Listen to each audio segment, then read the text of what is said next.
Hi guys, today we will see how to create a cloud function and schedule that function with some periodic event.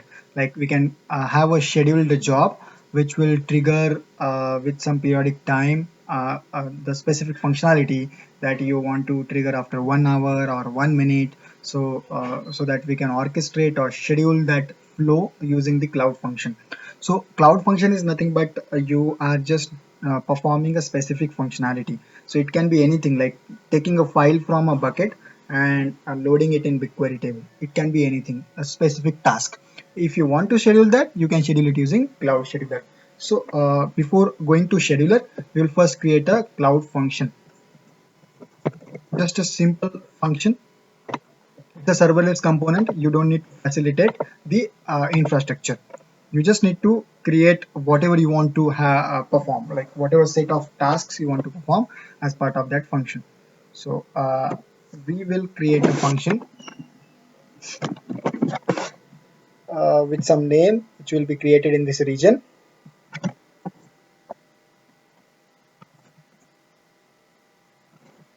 Function demo 1.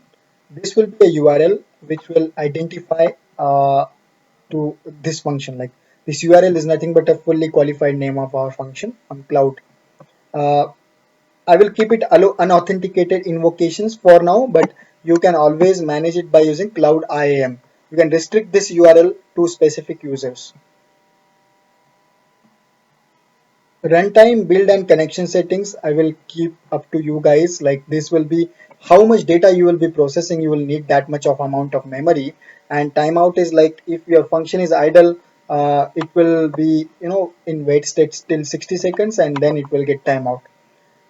Build and connections again, if you need some environment variables, connections allow all traffic is currently, which is good for me, but you can always configure it. Service account, which service account actually authorizes you to access this function. Generally it's a default App Engine service account, or you can give any service account that you have created which will have access then.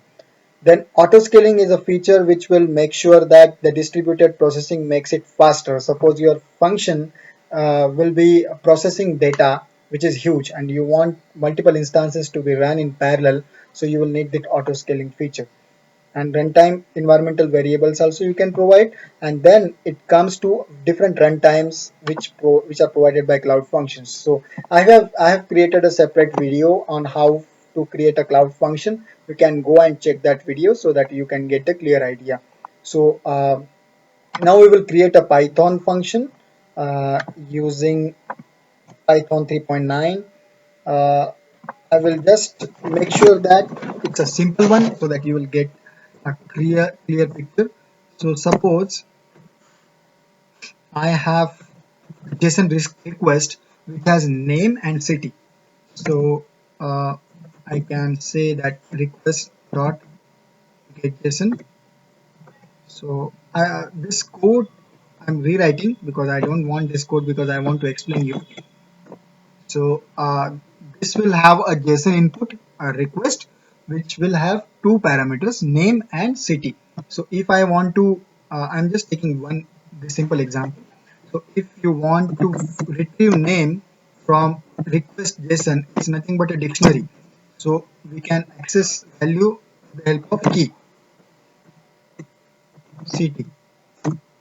So request JSON dot get city. And what I will do, I will just return or print a statement, person name lives in city, as simple as it. Then I will return some random string, because you have to return something to this cloud function. It's a lambda function, we say. uh, you cannot return integer number, but you can return string, tuple, dictionary, response object, anything. So for now I am just returning any string which is not any useful because no one is taking it and processing it, but this print statement is the one which will make sure that function is triggered. This is just a name which you have to provide as an entry point. You can have multiple functions and provide an entry point. Now I will deploy this function. Let's create a schedule. uh, Cloud scheduler. We will see as a product again, separate product. You can create a schedule to call this function. So you will need uh, this URL that we have seen, which is called as trigger URL. This URL is needed because we want to call this function. Let's create a job in Cloud Scheduler.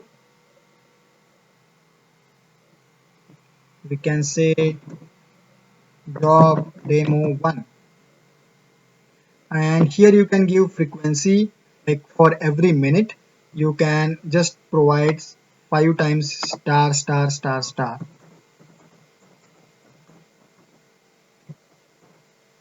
So it will trigger every minute. Time zone, which time zone you want to trigger this every minute.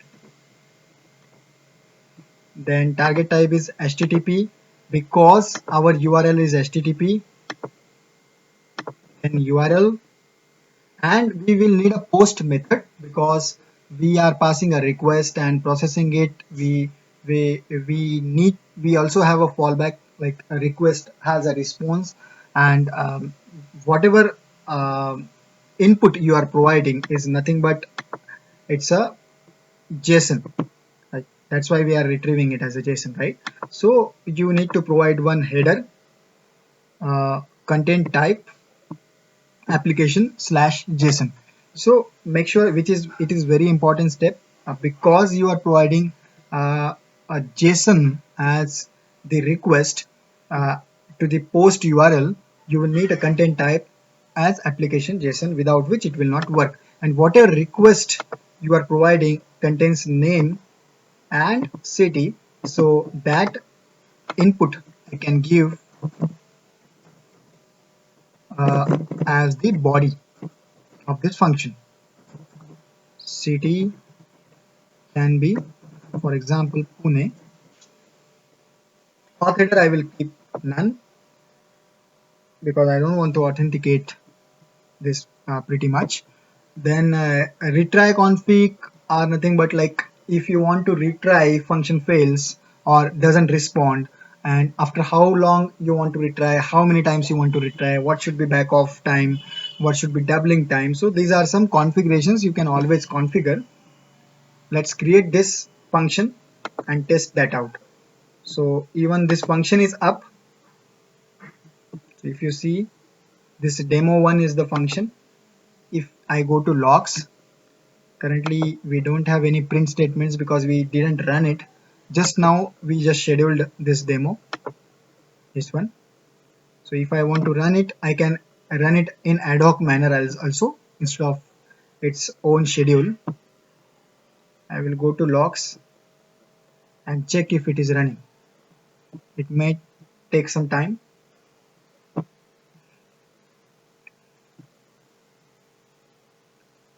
So if you see, there are already some executions which was a setup parameters, but now the function has started and it is running.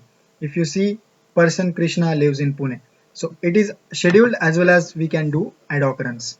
I will just go and check, change the arguments in the body. So suppose John lives in New York and update the scheduler job. Yeah, let's see, like in between, if one run occurs, it might not take this value, but in future runs it will take the updated value. So we can always wait how long it will take, like or you can have a ad hoc run, and you can also see the logs of the scheduler, and we were checking logs of the function. So sometimes we don't know whether it ran or not, so you can just go to the scheduler and check scheduler's logs.